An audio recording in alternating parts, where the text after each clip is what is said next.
नमस्ते दोस्तों, मैं हूं असा टोडावता और आपके लिए लेके आया हूं फिर एक व्याकरण की शानदार सी क्लास कक्षा 10 प्रवेशिका संस्कृत माध्यम से जो व्याकरण की पुस्तक होती है उसके अंदर।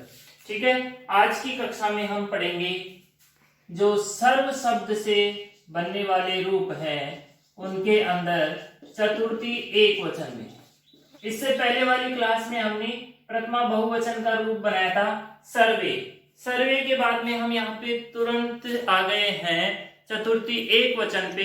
और ठीक है, उसके बीच में जितनी नाम शब्द की तरह बनेगी, तो ऐसा कंफ्यूजन होना नहीं है अपने को कि पहले प्रथमा बहुवचन पढ़ाया और उसके बाद में चतुर्थी एक वचन पे आ गए सीधे ही। नहीं, ऐसा नहीं है।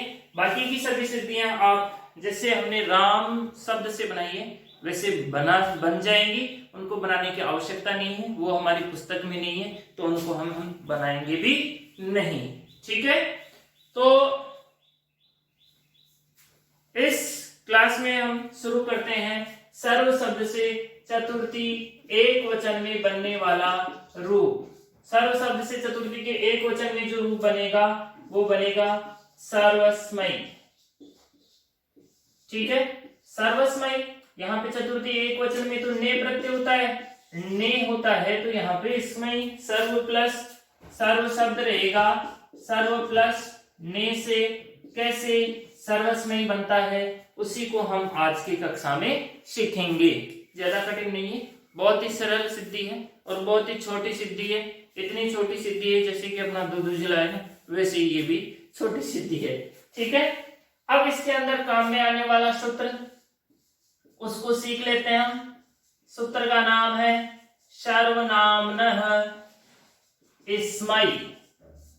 ठीक है, सूत्र में दो ही पद है, एक तो सर्वनाम है, एक स्मयी। सर्वनाम से यहाँ पे समझ में आ रहा है कि सर्वनाम संज्ञा, जहां जहां पे सर्वनाम संज्ञा होगी वहां वहां पर स्मयी होगा। अब क्या स्मयी होगा उसके लिए हम इसकी वृत्ति पढ़ते हैं। सूत्र की वृत्ति में लिखा हुआ है कि अतः सर्वनामनः नेई स्मयी शा। ठीक है, अतः सर्वनामनः नेई स्मयी शा। इसको मैं और ढंग से लिख देता हूं ताकि आपको अच्छे से समझ में आ जाएगा। यहाँ पे न है, उसकी विसर्ग है, और यहाँ पे है स्मयी। ठीक है, तो ये थी सूत्र की वृत्ति। इसमें लिखा हुआ है कि इसमें अर्थ है कि अकारांत ऐसे शब्द, अकारांत सर्वनाम संज्ञक शब्द, अकारांत सर्वनाम संज्ञक शब्द में ने को स्मयी आदेश होगा।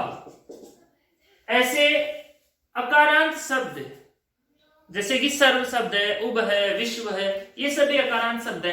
तो पहली कंडीशन तो इसकी शर्त तो ये रही कि अकारांत होना चाहिए वो शब्द।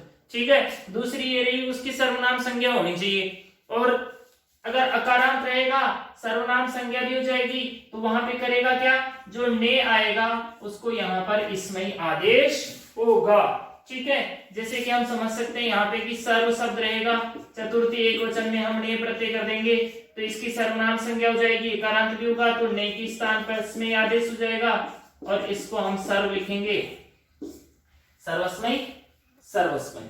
ठीक है ना, देखो है ना छोटी सिद्धि। मैंने पहले ही कहा था इतनी छोटी कि जितना अपना दूध जिला है। ठीक है, तो इसको अब हम बनाना शुरू करते हैं। वैसे तो आपको समझ में आई होगी। सर्व शब्दार्थ प्रातिपदिक संज्ञा आप कर दोगे, चतुर्थी प्रातिपदिक संज्ञा करेंगे, यहाँ पे प्रातिपदिक संज्ञा वो तो सब सिद्धियों में होगी। ठीक है, और चतुर्थी एक वचनी आप लिख लोगे यहाँ पे।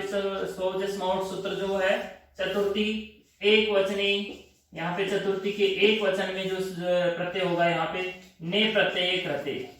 ठीक है, जो यहाँ पे प्रातिपदिक संज्ञा करने वाला सूत्र आप लिख लेना, और चतुर्थी एक वचन में सोजस मौढ़ जो सूत्र आता है उसको भी आप लिख लेना। ने प्रत्यय हो गया तो यहाँ पे स्थिति हो गई सर्व प्लस ने इत्यत्र। ऐसी स्थिति होने के बाद में वही सूत्र आ जाएगा जो सर्वनाम संज्ञा करता है। कौन सा सूत्र है, सर्वादीनी, सर्वादीनी। ठीक है, इसमें दी बड़ा है, नी छोटा है। सर्वादीनी सर्वनामानी, जो ये सूत्र आता है ना, इसके अंदर सिर्फ दी बड़ा आता है, बाकी सभी छोटे आते हैं। सर्वादीनी सर्वनामानी इति सूत्रेण। सर्वनाम संज्ञा करते हैं, कौन सी संज्ञा होगी यहाँ पे? सर्वनाम संज्ञा। सर्वनाम संज्ञा करना जरूरी हुई, क्योंकि ये सर्वनाम संज्ञा नहीं करेंगे ना तो ये सर्वनाम में इसमें भाई साहब नहीं आएंगे। अगर ये नहीं आए तो यहाँ पे जो नहीं होगा ना उसको इसमें आदेश नहीं होगा, और इसमें आदेश नहीं होगा तो यहाँ पे सर्वस्मयी नहीं बनेगी। इसलिए यहाँ पे सर्वनाम संज्ञा करना जरूरी है, और सर्वनाम संज्ञा होते ही ये भाई साहब आ जाएंगे यहाँ पे एरोप्लेन में बैठ के, और एरोप्लेन में बैठ के ढूंढेंगे किसको? जो नहीं होगा ना उसको, और नहीं होगा उसको पकड़ के क्या बना देंगे? उसको इसमें ही बना देंगे।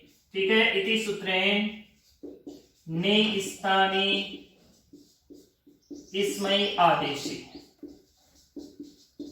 इसमयी आदेशे कृते, ने के स्थान पे इसमयी आदेश हो गया।